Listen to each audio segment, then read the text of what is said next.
Hey guys, so I had a weird urge to play Charge Dash, and the last time I played with Charge Dash, it was I believe during Delve League. I played with a Warcry Berserker using Debon's Dirge Axe, but Berserker felt kind of squishy, so I wanted something different, something a bit tankier but still fast, and I did not want to go with the usual Voidforge weapon, and I managed to craft pretty decent 539 DPS Exquisite Blade. I just wanted that kind of katana look, and I went with Trickster because as a Trickster your movement abilities cost 0 mana, and you generate frenzy and power charges while channeling. And I really wanted to play with the Restless Defiance body armor because it grants up to 100% increase onslaught effect, which basically gives another 20% attack speed, movement speed and cast speed. And you know how these days you can get synthesized boots which grants onslaught all the time, but they are very expensive, like 9 or 10 exalts. Well, with this the Restless Defiance body armor, there is a trick to have onslaught, basically permanent onslaught for just one divine. You only need at least one ring or amulet with crafted plus 1 to minimum endurance charges. And when you have that, each time you get hit, you gain onslaught for at least 5 seconds. If you got 2 minimum endurance charges, you would get 10-second onslaught duration. And you don't need to worry about generating endurance charges, and it does not consume those endurance charges. And this works even against bosses. Of course, it's still a bit risky getting hit to trigger it, but most of the time you will get hit from time to time by something.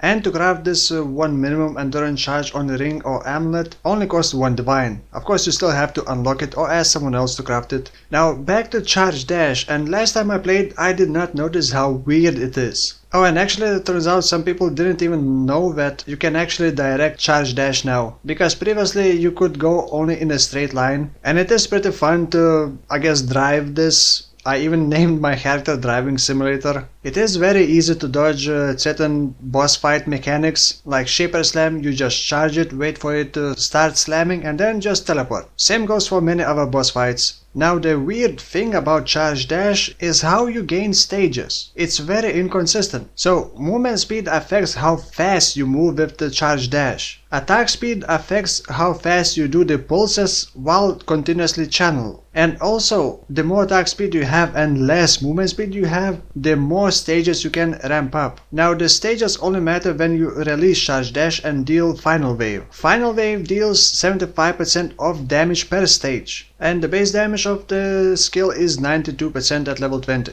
Now here's the weird part. Let's say I channel in a straight line. Whooped.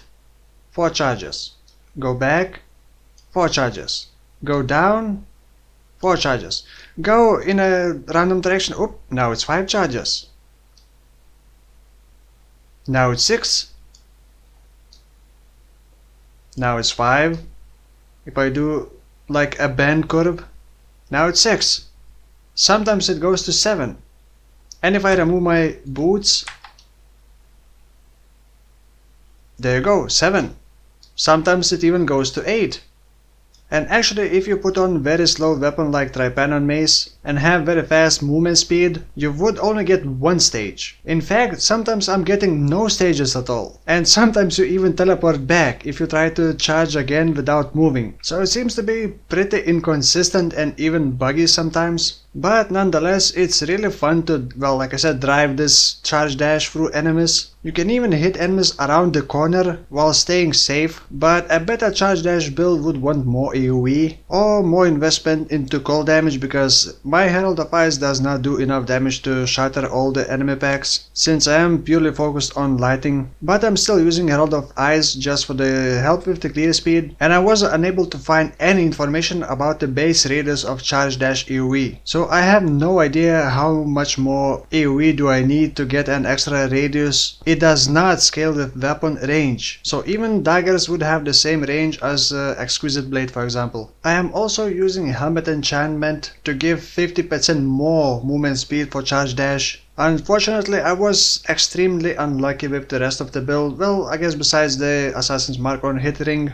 I wasted over 4 Exiles trying to craft Amulet with some life, physical damage as extra lighting, and open suffix to craft minimum endurance charges. And I just couldn't get it. Also tried to craft a helmet with nearby enemies have -9 to lighting resistance. Also couldn't get it. Also couldn't really get the right jewels that I wanted. And because I could not rebalance my resistances and have lighting resistance the most, I could not use the Wise Oak. But instead of the second life flask, you could use Aziri's Promise flask, which would give quite a bit more damage. The build, despite not even having 6k life, seems to be pretty tanky, and I think it's mostly because of 1 minimum endurance charge and Fortify. And of course, not getting hit because I'm moving all the time. And I don't really have a 6 link. You could say I have a pseudo 6 link because of the Fortify on the weapon, but Fortify doesn't really give much damage. So my damage is not very high, but I still managed to defeat all the Shaper Guardians and Shaper himself deathless. It just took a bit longer. Also, mapping didn't seem to be an issue even in tier 16 maps. Even tier 15 syndicate members fell down pretty comfortably. However, I think Charge Dash is not really suited for this league. It's pretty scary to just